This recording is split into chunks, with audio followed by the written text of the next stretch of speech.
Bienvenue sur Digital 24. Voici un nouveau numéro de votre émission, le rendez-vous Digital 24, RDVD 24, sur Internet, Facebook, Twitter et sur YouTube également. Pour ce numéro, nous parlerons de monnaie électronique, de blockchain, d'Ethereum, de Libra, la nouvelle monnaie électronique qui va être lancée prochainement par Facebook. Nous aurons comme invité Babacar Lo qui donc va nous parler de tous ces sujets-là. Je rappelle que Babacar Lo est un ingénieur logiciel expert en blockchain. Il est également consultant en intelligence artificielle. Il aime l'intelligence artificielle, c'est ce qu'il a mis sur ses profils réseaux sociaux. Il est également fondateur du Lab Blockchain de Dakar. Pour en parler, nous aurons comme d'habitude des chroniqueurs Aboubakar Sarif Ndiaye qui ne nous a pas encore rejoint dans cette vidéo, qui le fera plus tard avec sa chronique qu'il va également animer. Nous avons également Cheikh Bamba Ndao. Bonjour Cheikh Bamba. Bonjour Muntaga et bonjour à tous les followers de Digital 24. Bonjour Babacar et merci d'avoir accepté notre invitation. Bonjour Muntaga, c'est un plaisir de partager avec vous.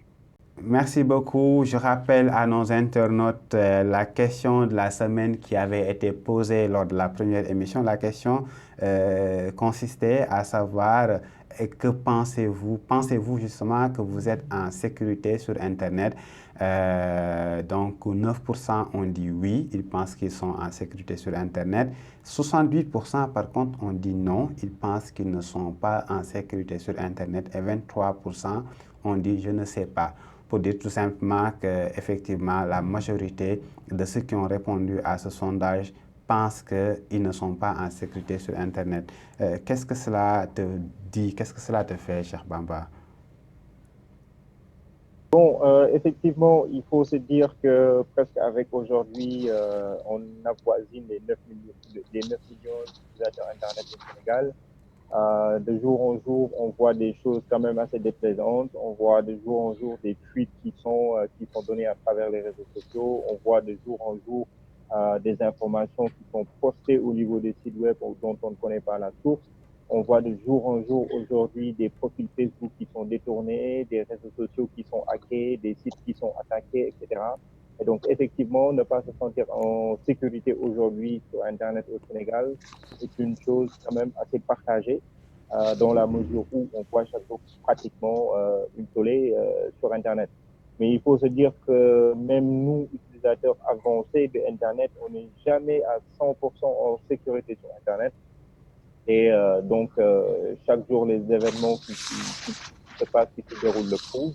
Mais quand même, je trouve qu'il y a le minimum qu'il faut savoir en termes de digital media literacy pour pouvoir se sentir quand même en sécurité sur Internet.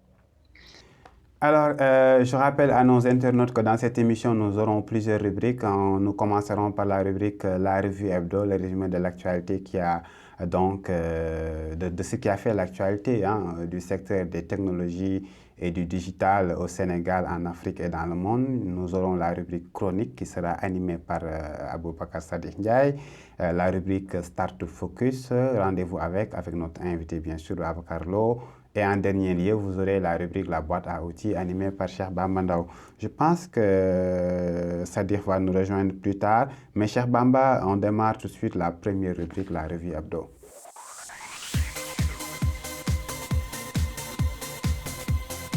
Et dans cette rubrique, justement, on attendait depuis très longtemps, cela fait plus de 2 mois et quelques, que l'on attend la nomination d'un nouveau DG de la RTP. Ça y est, c'est fait. Pourquoi cette longue attente, Cheikh Bamba? Quand même, oui, une nomination qui a été attendue pendant presque 2 mois, juste après les derniers remaniements, ce poste est resté vacant. Oui, depuis mais le 7 aujourd'hui, avril, Abdou Karim Sall a été nommé ministre de l'Environnement et du Développement durable. Mais aujourd'hui, ce qui rassure quand même, c'est que on a pu nommer quelqu'un quand même dans le milieu, un homme du milieu, qui est jusqu'à la date de sa nomination, qui était le président du conseil d'administration de Sékou Sénégal. Donc, un homme qui a un parcours technologique quand même dont on ne parle plus. il a été au niveau de CFAO Technologies, il a été au niveau de ABM Technologies aussi.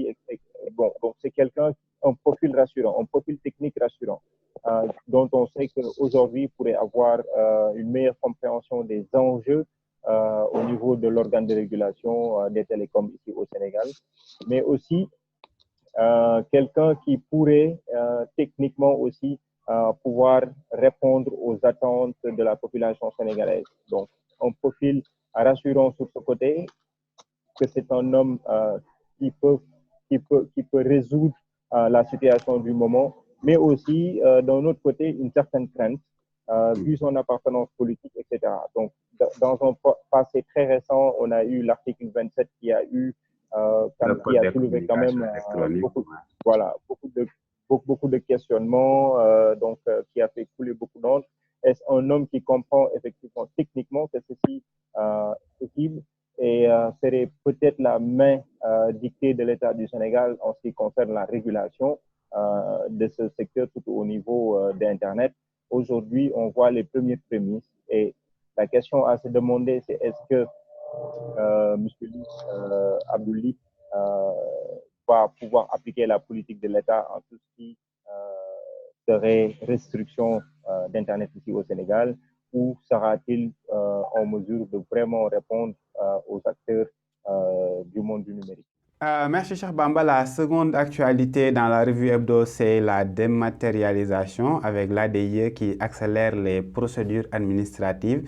C'était dans le cadre donc d'un atelier de partage et de mise en commun des expériences de dématérialisation que le DG de l'ADIE, donc Cheikh Bakhoum, qui a annoncé qu'aujourd'hui, 50 procédures ont été déjà dématérialisées et que l'objectif, c'est de mettre en ligne 700 procédures administratives. Je donne l'exemple de l'état civil qui n'est pas totalement dématérialisé. Si moi, qui suis né à Saint-Louis, j'ai envie d'avoir mon extrait de naissance, je suis obligé de demander à un parent qui vit là-bas de me faire ce document et de me l'envoyer. Est-ce que vous ne pensez pas qu'on a perdu assez de temps pour en arriver là? Et que pensez-vous de cette initiative de l'ADIE qui vise quand même à faire en sorte que beaucoup de procédures administratives soient dématérialisées? Cheikh Bamba d'abord. Il faut commencer par dire que personnellement, c'est une initiative que moi je salue. Parce qu'aujourd'hui, c'est un enjeu majeur pour le gouvernement en termes de transparence, mais aussi pour la population, pour lui simplifier un peu certaines tracasseries administratives. Donc, l'ADIE s'est proposé de mettre en ligne 700 procédures administratives d'ici l'horizon 2025, si je ne me trompe. Mais l'idée générale, moi, je trouve que c'est ce qui intéressait le Sénégalais. Et jusqu'en 2019, je trouve que ce serait anormal à notre niveau de pouvoir avoir besoin d'un extrait de naissance ou d'un certificat de mariage, etc. et devoir se taper des kilomètres d'une ville à une autre, comme tu l'as expliqué, Moutaga. Je crois qu'au-delà de devoir expliquer la procédure administrative, aujourd'hui, le Sénégal est en mesure de devoir se doter de plateformes efficaces pour répondre aux besoins ponctuels et aux besoins urgents de la population. Donc, l'État du Sénégal a fait quand même des avancées significatives par rapport à ça. On l'a vu dans le domaine, par exemple, de la douane avec le système Orbus, au niveau des impôts, etc. Mais je crois que dans le domaine de l'État civil, les attentes sont encore très grandes et l'État peut et est en mesure d'offrir aux Sénégalais de plus amples procédures, des procédures beaucoup plus allégées, beaucoup plus facilitées sur Internet, parce que c'est possible. Alors, Babacar, avant de revenir un peu sur ce que peut apporter la blockchain pour tout ce qui est de matérialisation, que penses-tu déjà de cette activité de l'ADIE qui envisage d'augmenter, d'accélérer le processus de dématérialisation des procédures administratives? L'initiative est à saluer, mais moi je dirais que c'est comme si on avait mis la charrue avant les bœufs. En réalité, l'état civil devait constituer le socle de tout ce que fait l'ADIE, parce que toutes ces procédures, tout ce qu'on appelle des matérialisations pouvaient venir se greffer sur le système de l'état civil. C'était la première chose à résoudre comme problème. C'était vraiment la première solution à apporter avant de s'attaquer aux autres branches. Parce qu'en réalité, l'état civil, on l'utilise tous les jours. Tout ce qu'on fait dans l'administration est basé sur l'état civil. Donc, que ça soit direct ou indirect, l'état civil est le socle de tout ce qu'il y a comme document administratif.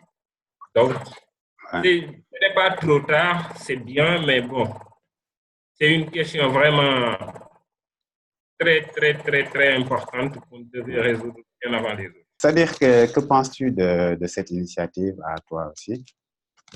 Oui, merci Mountaga. Encore bonjour à Babacar Lo, l'expert en blockchain africain. À Cheikh Bamba, Cheikh, je te salue. Mountaga, je pense que nous allons tous dans le même, nous abordons la question dans le même sens. Pour dire qu'aujourd'hui, la question de la dématérialisation et de la numérisation d'une manière générale est une question qui est très importante dans ce qu'on appelle la transformation digitale.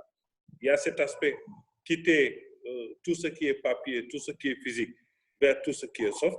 Mais derrière, je pense qu'il y a aussi cet aspect de changement de comportement, il y a cet aspect de mindset digital qu'il faudra intégrer.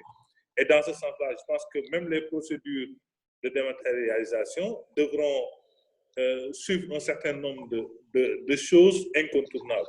Je suis d'accord avec Babacar Lo quand il dit qu'aujourd'hui, le plus difficile, ce n'est pas de passer de l'extrait physique à l'extrait virtuel. Le plus difficile, ce n'est pas de quitter une mairie pour aller sur un site web et avoir son papier. Le plus difficile pour moi, pour les citoyens, c'est plus de pouvoir retrouver leurs bulletins et leurs extraits, exemple, dans les registres.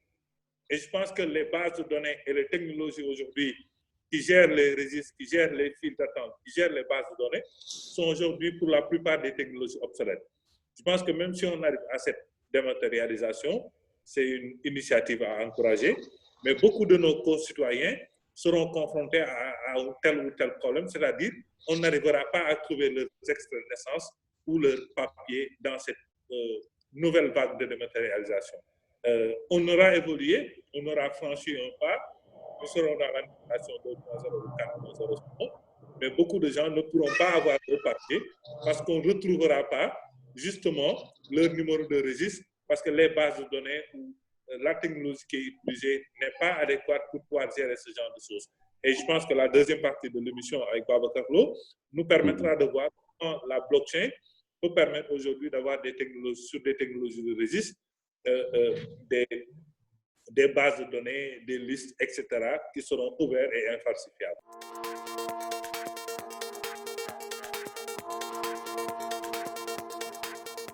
Place maintenant à la rubrique chronique, la chronique de Aboubacar Sadikh Ndiaye. Le thème, c'est 4e révolution industrielle ou l'économie de la rupture.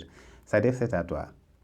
Merci Mountaga pour cette initiative. Je pense que de cette émission, on se retrouve ici sur ce plateau afin d'échanger sur les sujets qui nous passionnent, c'est la technologie. Et par rapport à ça, je remercie Babacar Lo de nous avoir rejoints. Et je pense qu'aujourd'hui, sa présence pourra nous apporter beaucoup de choses sur aujourd'hui l'actualité par rapport aux sujets comme la blockchain, comme la crypto-monnaie, entre guillemets, que Facebook peut lancer. Et je pense qu'à partir de ces enseignements-là, nous pourrons peut-être avoir une position qui nous permet aux Africains de ne pas tourner à suivre ces plaques technologiques, mais essayer de proposer quelque chose qui permettra à l'Afrique d'être compétitive. Par rapport à ça, j'apporte un sujet qui est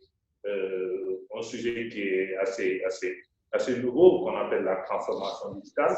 C'est vrai que tout à l'heure, on a évoqué la question de la dématérialisation, qui est un aspect de la digitalisation ou de la transformation digitale, mais qui ne s'arrête qu'au passage de tout ce qui est papier, physique, à ce qu'on appelle software digital. Donc, la digitalisation a une partie importante qui touche la numérisation. Et je pense que c'est dans cette numérisation-là que la DIE a pris l'initiative de pouvoir mettre en place des plateformes pour accéder à ce qu'on appelle l'e-gouvernement ou c'est une initiative à saluer. Et je pense que sur d'autres points aussi, il faudra qu'on encourage ces acteurs-là sur l'État à mieux donner aux citoyens les possibilités d'interagir avec les services de l'État de manière plus vite pour gagner du temps, mais de manière aussi plus efficace. Bon, la transformation digitale, on en parle, la quatrième révolution industrielle. On a connu la première révolution industrielle avec le charbon, on a connu la révolution industrielle avant la crise des années 29, on a connu aussi une révolution industrielle qui est la troisième avec l'arrivée d'Internet. Et aujourd'hui, les technologies de rupture comme l'intelligence artificielle, comme la blockchain, on en a parlé, comme le machine learning, comme les outils intelligents, aujourd'hui, constituent une véritable révolution dans la révolution. Dans beaucoup de magazines, dans beaucoup de sites web, on parle aujourd'hui de la blockchain comme étant une révolution dans Internet. Donc, Internet lui-même a été révolutionné par ces technologies de rupture. Donc, quand on parle de transformation digitale, c'est un changement d'échelle où, en fait, on a beaucoup de startups qui viennent bouleverser les modèles économiques et changer les rapports de force. Donc, il y a deux choses qui interviennent. Il y a l'utilisation des technologies de rupture pour bouleverser les chaînes de valeur classiques, les business models, et changer les rapports de force.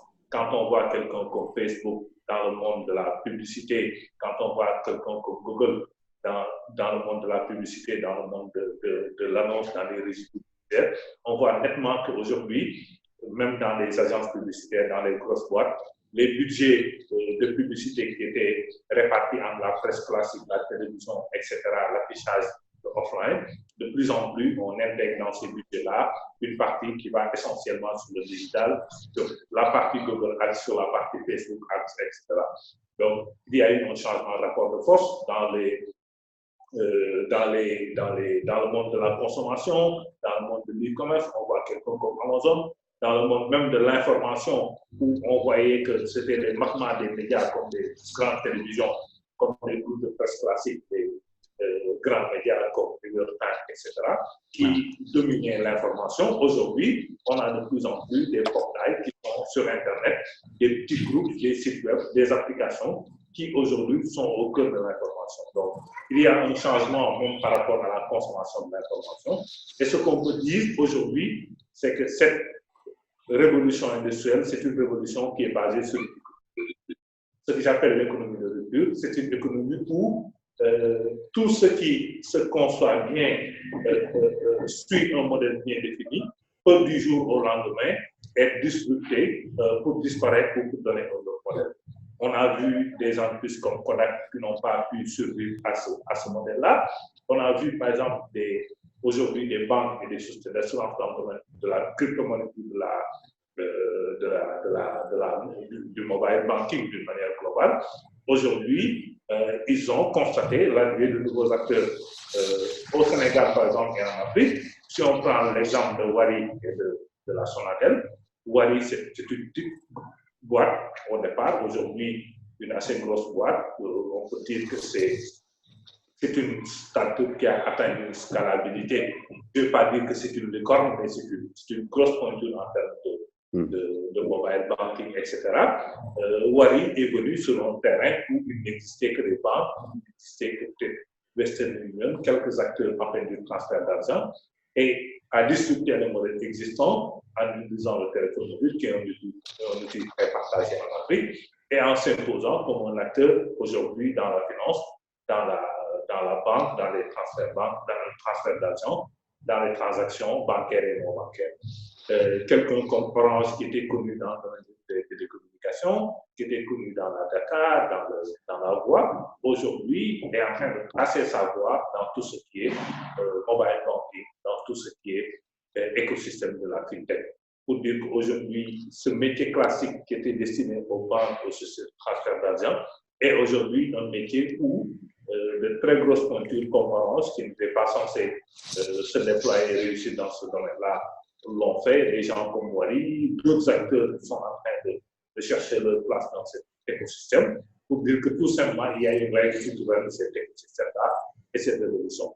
Si tu es une start-up ou tu es une grande entreprise et qu'aujourd'hui, tu comprends aujourd'hui les logiques de marché et que tu es capable de lutter, de disrupter une chaîne de valeur modèle classique, tu peux te faire de la place, créer de la valeur et en même temps changer les rapports de force.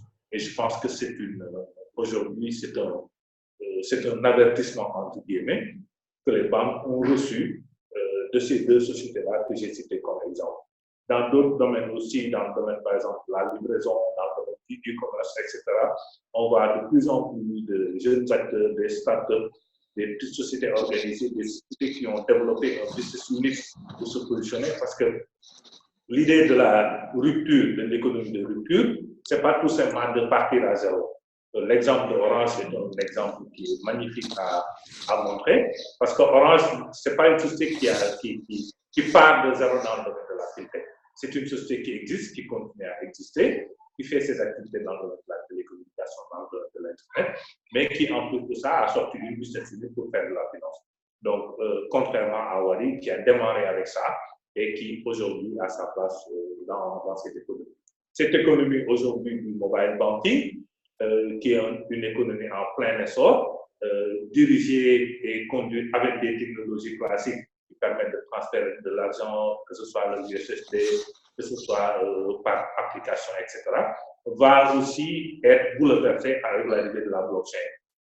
Parce que tout simplement, la blockchain permet de gérer ces transactions, de les sécuriser, mais surtout d'enlever ce poids-là que constitue le tiers certificateur. Je vais laisser Babacar Lo aller en plus de cela dans le fond du sujet, mais je pense que le fait de pouvoir enlever dans cette relation celui qui envoie, celui qui reçoit, un tiers certificateur qui percevait une commission assez importante, ça permet non seulement de réduire les coûts de la transaction, mais de la sécuriser avec des technologies comme la blockchain, etc. Et aujourd'hui, attendons-nous à ce que le monde de la fintech, du mobile banking, soit rupté, soit disrupté par des jeunes pousses qui viendront avec la technologie blockchain.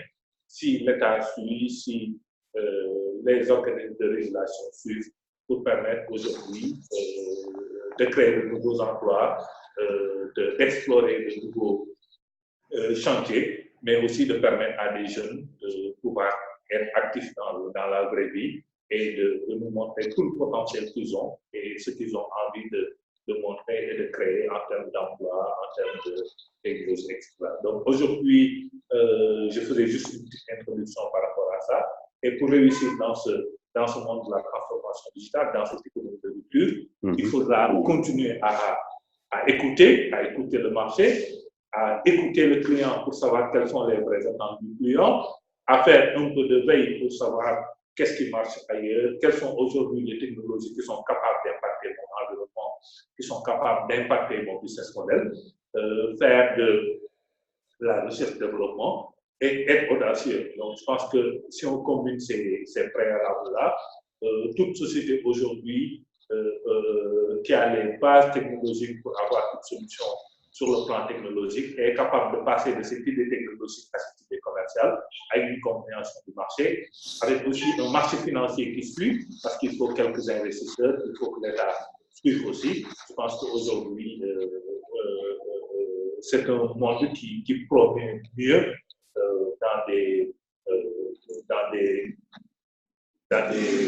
avec des résultats économiques qui peuvent permettre aujourd'hui à l'économie de la finance, par exemple, d'en tirer profit pleinement. Et cette transformation digitale, je pense que ce n'est pas une finalité, comme on dit, c'est une étape qu'il faudra atteindre en se disant aujourd'hui, je suis à un niveau peut-être 0 ou 1 ou 2 dans ce que j'appelais ma maturité digitale et je voudrais arriver à tel niveau de maturité digitale en mesurant, en se faisant accompagner, mais aussi en sachant que tout peut être remis en question dans ce monde-là où la seule certitude reste l'incertitude. Donc, merci.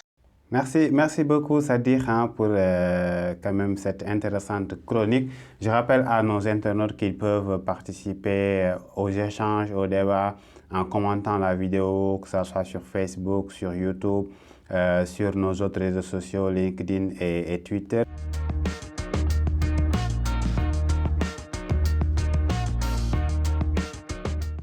Dans cette rubrique, nous allons parler de ces 16 jeunes talentueux développeurs qui ont proposé des solutions technologiques grâce à ce qu'on appelle le design thinking. Donc, c'est à l'initiative de IDACI, IDACI qui est une structure qui propose un système de formation dispensé en ligne et en entreprise appelé le Work Learning. C'est dans le cadre donc du Demo Day, marquant la fin de la phase de spécialisation des talents. Ces derniers ont présenté des solutions digitales innovantes répondant à des problèmes réels, sociaux et économiques. Je vais vous parler justement de ces solutions qui ont été présentées. Il y a Analytics, il y a CAM ADS, il y a Gestion CV, vous avez e-Agro-Business, et il y a IKGAI. L'avant-dernier, c'est Solve. Et la dernière solution proposée dans le cadre de cette Demo Day organisée par IDACI, c'est le Work Learning App. Et nous allons tout de suite enchaîner avec la rubrique Rendez-vous avec qui va introduire notre invité.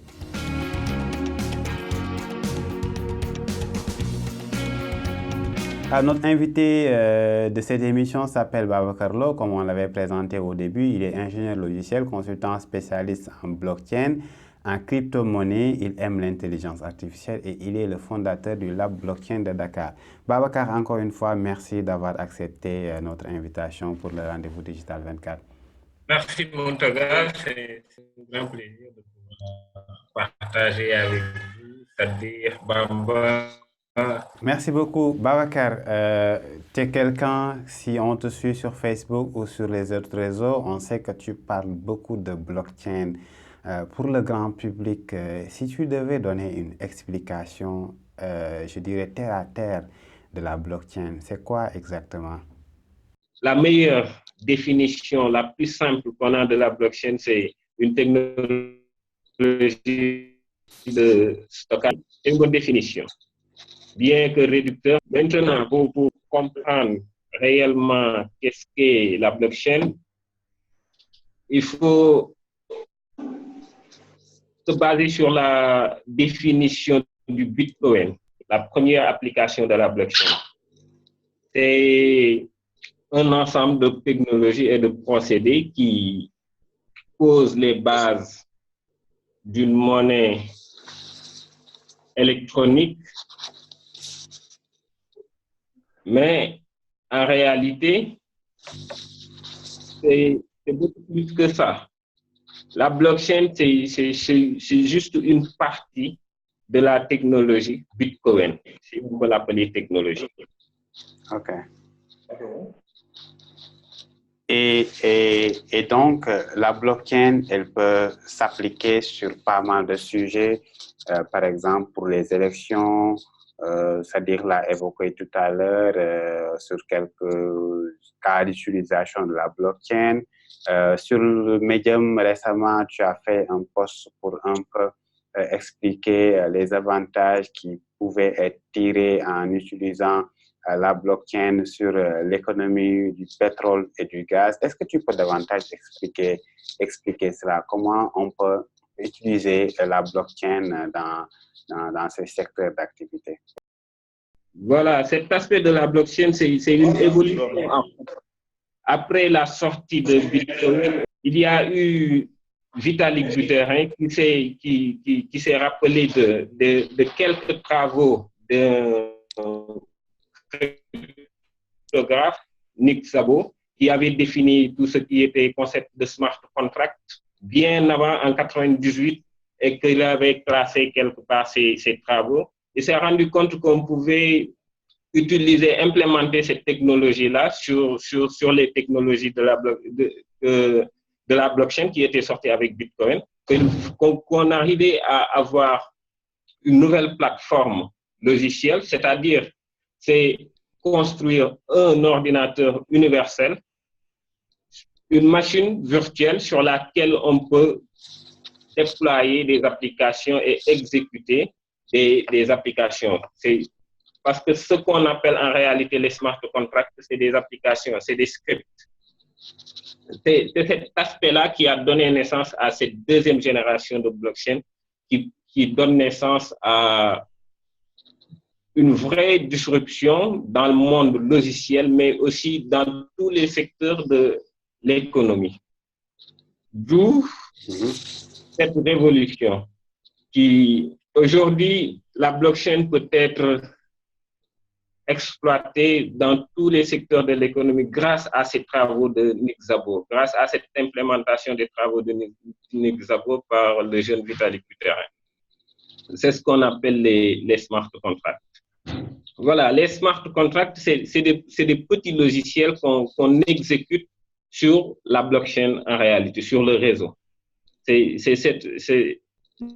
l'évolution, tout ce que Bitcoin avait comme technologie, et y ajouter un concept un peu vieux, parce que ça date de 98 avec Nick Szabo, le smart contract, qui a donné naissance à l'application, cette possibilité de faire autre chose que de la monnaie numérique, que du cash digital avec cette technologie-là. Donc, si je comprends bien, avec la blockchain, on peut... Voilà, d'où la possibilité de faire énormément de choses. Voilà, on supprime carrément les intermédiaires, c'est bien cela. Si je mets le cas d'utilisation de la banque, nous y reviendrons tout à l'heure, tout ce qui est intermédiaire entre deux utilisateurs ou bien deux institutions peut être enlevé grâce à... Voilà, l'aspect décentralisation, l'aspect... Allô? Oui, cet aspect de la blockchain, ça date de Bitcoin, en fait. C'est arrivé avec Bitcoin. C'est une technologie de Bitcoin, ce qu'on appelle Proof of Work, qui a permis qu'on arrive à faire sauter les tiers de confiance, à créer le réseau de telle sorte qu'on arrive à avoir une interaction directe entre différentes personnes qui ne se font pas forcément confiance.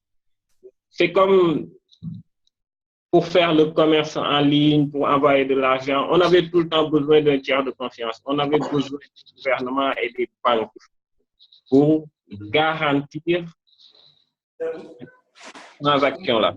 Maintenant, c'est arrivé direct avec Bitcoin que ça ne date du smart contract, mais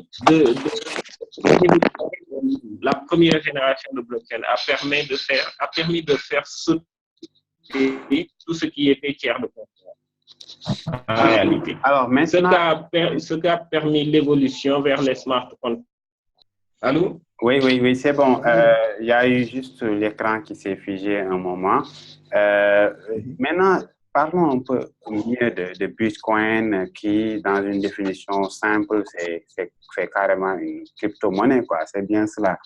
C'est-à-dire une monnaie qu'on peut utiliser de manière virtuelle, qui est différente des monnaies fiduciaires que l'on voit habituellement.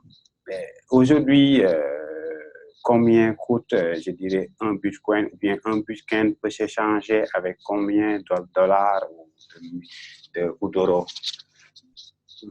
Voilà, pour la définition simple de Bitcoin, c'est la définition de tout à l'heure, en fait. C'est un ensemble de procédés et de technologies qui posent les bases d'un écosystème de monnaie numérique. Ouais. On peut appeler carrément ça monnaie numérique, bien que c'est un peu plus que ça. En réalité, c'est une évolution des monnaies numériques, bien que ça date bien avant. Bon, disons que c'est arrivé bien avant les monnaies numériques, en fait. Pour comprendre la différence, il faut voir juste Orange Money. Orange Money, c'est une monnaie numérique, mais ce n'est pas une crypto-monnaie. Voilà. Mais les crypto-monnaies datent bien avant les monnaies numériques, en fait. Parce que déjà, dans les années 80, des chercheurs ont tenté à créer des monnaies numériques. En 98, déjà, le même Nick Szabo avait lancé une monnaie numérique, B-Gold. Donc, c'est juste une continuité, une amélioration de ce qu'on appelle les monnaies numériques en réalité. Bon, si je comprends bien, une monnaie numérique, c'est toujours une monnaie avec une devise classique, comme sur Orange Money, on a par exemple une devise CFA, mais derrière, c'est c'est numérique, quoi. Ce n'est pas... Voilà, c'est la version du numérique. quoi. C'est pas du cash que l'on touche avec les mains, quoi. Voilà, c'est la version numérique du monnaie fiduciaire.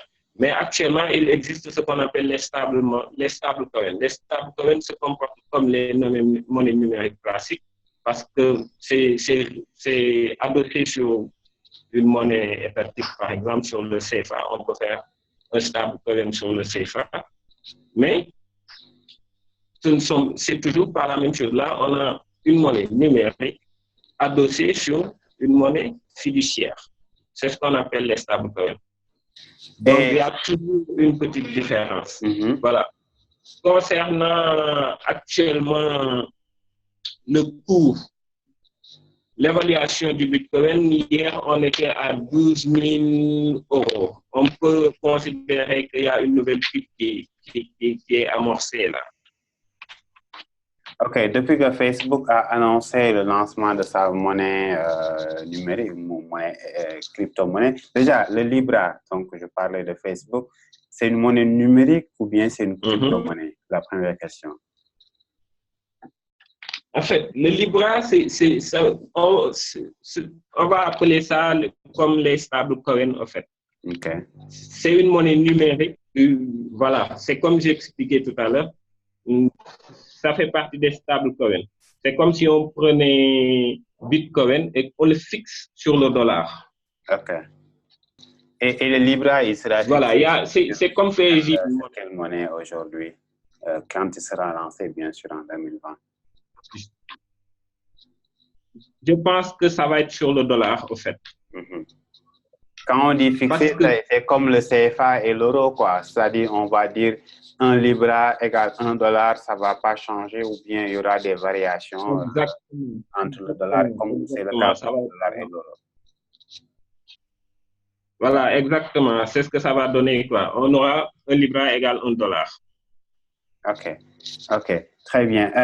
Et maintenant, pour parler en profondeur de Libra, on a entendu parler de Calibra, qui est un peu l'écosystème, l'environnement technique de Facebook qui va gérer cette monnaie.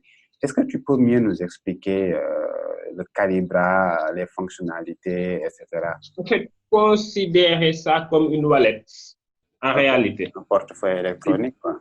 Voilà, c'est juste un portefeuille électronique sur lequel on va opérer tout ce qui est transactions et autres là. Okay. C'est exactement comme tous les autres wallets qui existent en réalité. OK.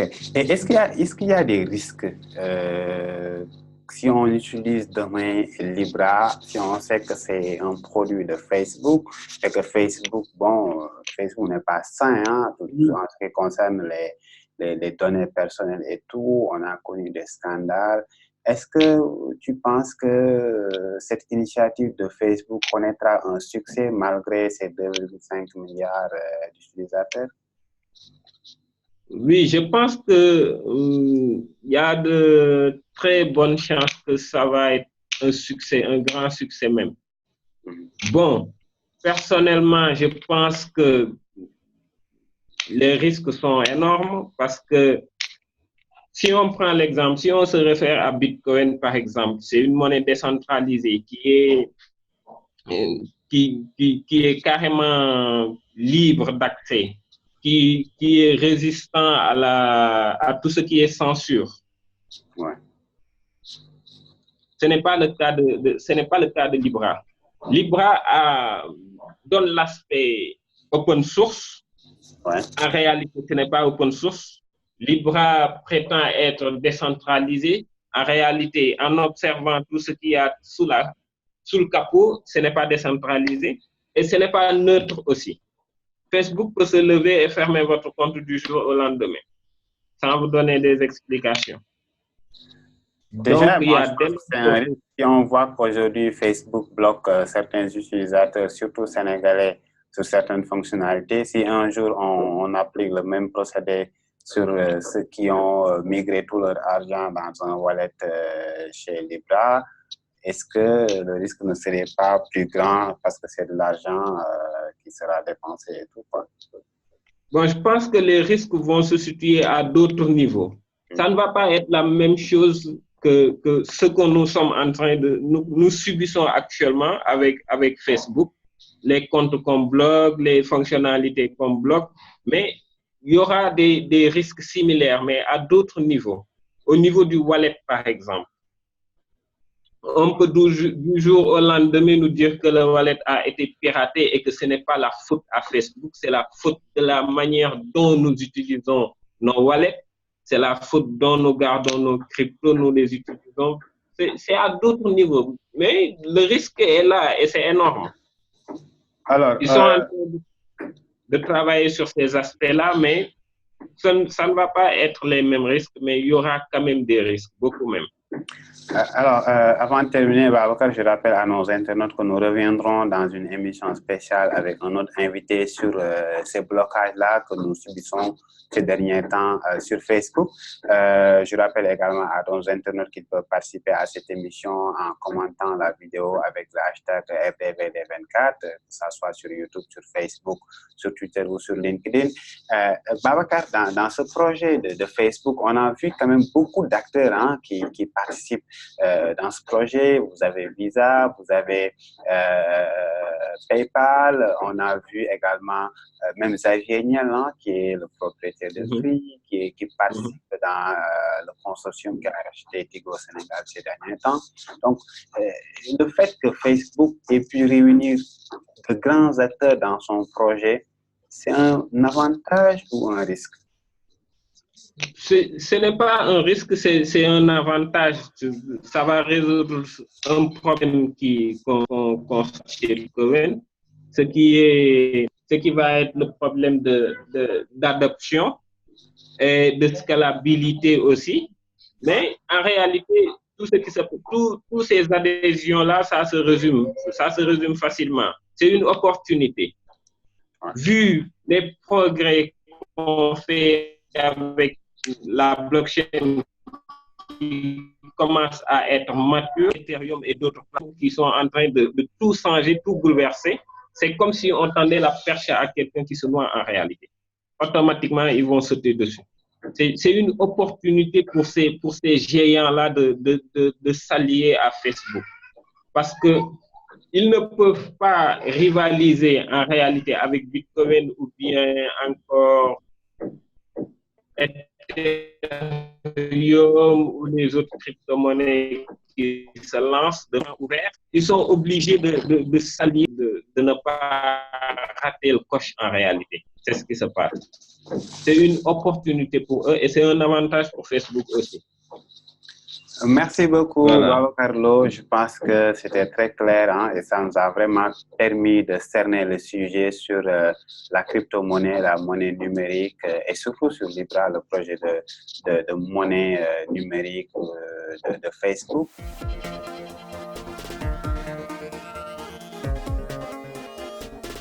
Nous entamons la dernière rubrique de cette émission, la boîte à outils, animée par Cheikh Bamba Ndao.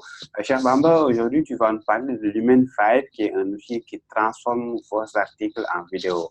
Est-ce que tu peux mieux nous expliquer les fonctionnalités qui sont derrière cette plateforme Lumen5? D'accord. Merci Muntaga. Aujourd'hui, je vous apporte, je vous amène à la découverte de l'outil Lumen5. Donc, Lumen5, Lumen5.com, donc est une plateforme web qui vous permet de créer vos vidéos si toutefois vous êtes intéressé à faire la présentation de votre entreprise en forme de vidéo, vous voulez faire le marketing d'un produit quelconque en vidéo, ou si vous voulez tout simplement transformer votre article en vidéo. Donc, l'outil le plus indiqué en ce moment serait Lumen5. Lumen5 est utilisé par de très grandes entreprises, à savoir Eventbrite, Adidas, Forbes, Dell a utilisé Lumen5, Starbucks et Nintendo aussi ont utilisé Lumen5 dans le cadre de leur marketing digital, tout aussi bien LinkedIn, The Economist, etc. Donc, comment fonctionne Lumen5? Lumen5 vous donne la possibilité, à travers des templates, de choisir votre fond. Si toutefois aujourd'hui vous voulez faire une vidéo qui parle de voyage, Lumen5 vous permet sous format de vidéo, d'avoir un fond, par exemple, d'un avion, des nuages, etc. Donc, vous pouvez faire la présentation de votre vidéo marketing, la présentation de votre société avec un outil très simple. En quelques minutes, vous pouvez faire la présentation de votre vidéo. Donc, il y a plusieurs catégories. Donc, la version basique vous permet de faire rapidement votre vidéo, mais la version upgrade aussi, payante bien sûr, la version payante, vous donnera la possibilité d'y inclure votre logo, d'y inclure une musique de fond, d'y inclure peut-être même votre logo en filigrane, etc. Donc aujourd'hui, il y a beaucoup de marketeurs qui utilisent cet outil pour la présentation de leur vidéo marketing. Donc je vous recommande fortement. Et puis la plateforme est disponible sur le lien que nous allons partager ici en bas. Donc Muntaga, c'était ce que je voulais vous apporter aujourd'hui sur la création de vidéos marketing pour ceux qui sont des producteurs de contenu. Merci beaucoup, Muntaga, et merci d'avoir suivi cette rubrique, la boîte à outils. Merci, Cheikh Bamba. Donc, c'était Lumen5, hein, l'outil présenté par Cheikh Bamba Ndao, lumen5.com. Vous avez le lien de la vidéo, le lien de l'outil donc en bas de cette vidéo. N'hésitez pas, si vous avez des outils que vous voulez qu'on présente dans cette émission, à nous les partager. N'hésitez pas non plus à participer en commentant cette vidéo, en la partageant, ou tout simplement en utilisant le hashtag RDVD24. Donc, c'est la fin de votre émission Rendez-vous Digital 24. On se donne rendez-vous prochainement sur digital24.tv et sur nos réseaux sociaux. N'hésitez pas à participer, à commenter, à partager cette vidéo et on se donne rendez-vous donc pour un autre numéro de RDVD 24. Merci à tous, merci à toutes et à la prochaine.